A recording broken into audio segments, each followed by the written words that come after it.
నమస్తే అందరికీ. చాలా రోజుల తర్వాత వీడియో చేస్తున్నాను. ఆల్రెడీ విని అర్థమై ఉంటుంది, నా గొంతు పట్టేసింది. ముందే డబ్బా రెక్లాగా ఉంటుంది, ఇప్పుడు ఇంకా ఈ గొంతుతో ఎందుకు అలా చెబుతావు అని కొందరు అనుకోవచ్చు. బట్ చెప్పాలి కాబట్టి చెప్తున్నాను.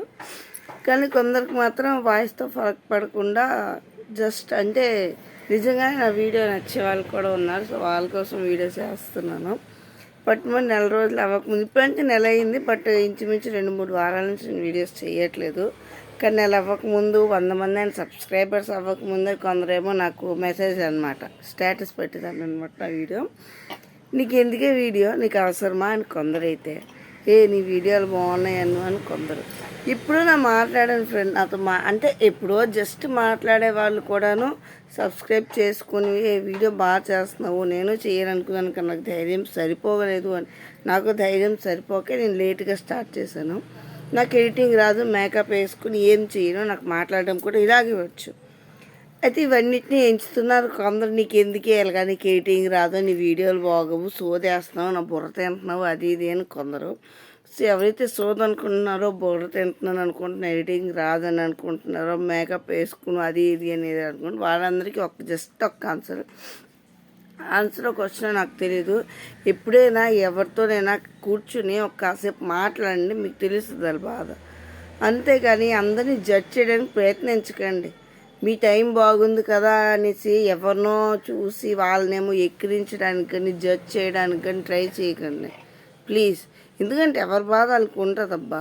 ఎందుకు ఇలా చెప్తున్నానని అనుకుంటున్నారా అంటే, నాతో ఎవరు ఇప్పుడు మాట్లాడని వాళ్ళు కూడాను కొందరు మెసేజ్ చేసి బాగా చేస్తున్నావు అని చెప్తే, కొందరు నీ మొహానికి వీడియోలు అవసరమా సోషల్ మీడియాలో అని కొందరు. ఎన్నో ఇయర్స్ నుండి ఫేస్బుక్ వాడుతున్నా, ఇన్స్టా వాడుతున్నా, నాదొక ఫోటో కూడా పోస్ట్ చేయలేదు. అలాంటిది ఇప్పుడు నేను డైరెక్ట్గా వీడియోస్ చేస్తున్నానంటే ఎంత ఆ ధైర్యం చేయడానికి నేను ఎంత స్ట్రగుల్ అయ్యి ఉంటుందో ఒక్కసారి ఆలోచించండి. నేనైతే తప్పు చేస్తున్నాను అనుకోవట్లేదు, తప్పుడు వీడియోలు కూడా చేయట్లేదు. ఇప్పుడు మంచి వీడియోలు ఏవో చేద్దాము అని అనుకున్నా, చెయ్యాలని ఉన్నా కూడా ఎవ్వరు తోడు లేరు, సాయం చేసేవాళ్ళు లేరు. అట్లీస్ట్ నేను అంటే చేసే వీడియో తీసేవాళ్ళు కూడా లేరు. నాకు నేనే పెట్టుకొని తీసుకునేటప్పుడు నేను ఎందుకంటే ఇంకే వీడియోలు చేయగలనబ్బా. ఏవి కాకపోతే మా అయితే నేను నా బిజినెస్ చేసుకోగలను ఆన్లైన్లో. దానికి కూడా నా దగ్గర మంచి ఫోను లేదు, నాకు ఎడిటింగ్ రాదు, ఏటి రాదు, నాకు ఎలా వచ్చి అలాగే చేస్తున్నాను. నేను ఎక్కడో వినే మంచి కథలు లేదా నిజంగా జరిగిన స్టోరీలు ఎవరైనా నాతో షేర్ చేయమని స్టోరీస్ నేను చెప్తున్నా. అవి ఎవరికైనా ఇంట్రెస్ట్ లేకపోయినా, చిరాగ్గా అనిపించినా, బోరింగ్గా అనిపించినా మీరు మానేయండి అబ్బా. నన్ను బ్లాక్ చేసుకోండి, ఏదైనా చేసుకుని వదిలేసేయండి. ఉన్నాయి కదా, స్కిప్ చేయండి, స్క్రోల్ చేయండి. ఎందుకు అలాంటి జడ్జిమెంట్లు? జడ్జ్ చేయొద్దు నన్ను, అంతే. నన్ను జడ్జ్ చేసే హక్కు ఎవ్వరికీ లేదు. ఇదైతే ఈరోజు వీడియోలో చెప్పాలనుకుంటున్నాను, అంతే.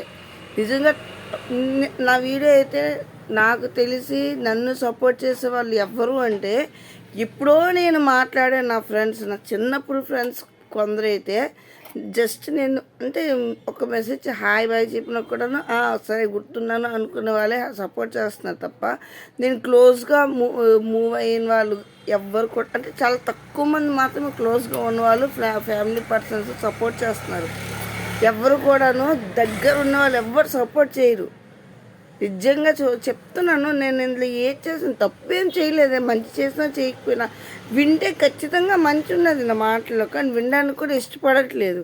అదంతా మీ ఇష్టం, నేను ఎవరిని బలవంత పెట్టలేదు కదా. నా వీడియో ఖచ్చితంగా నువ్వు చూడు, ఖచ్చితంగా నా మాటలంతా విను, అది నీకు పనికొస్తుంది, నన్ను ఫాలో చెయ్యి, నేను సబ్స్క్రైబ్ చేసుకొని నేను ఎవరిని అడగలా. ఎందుకు అంత ఓవర్ యాక్షన్ వద్దు. నీకు నచ్చితే చూడు, లేకపోతే లేదు. జడ్జ్ చెయ్యొద్దు, అంతే. Thank you. జై శ్రీకృష్ణ.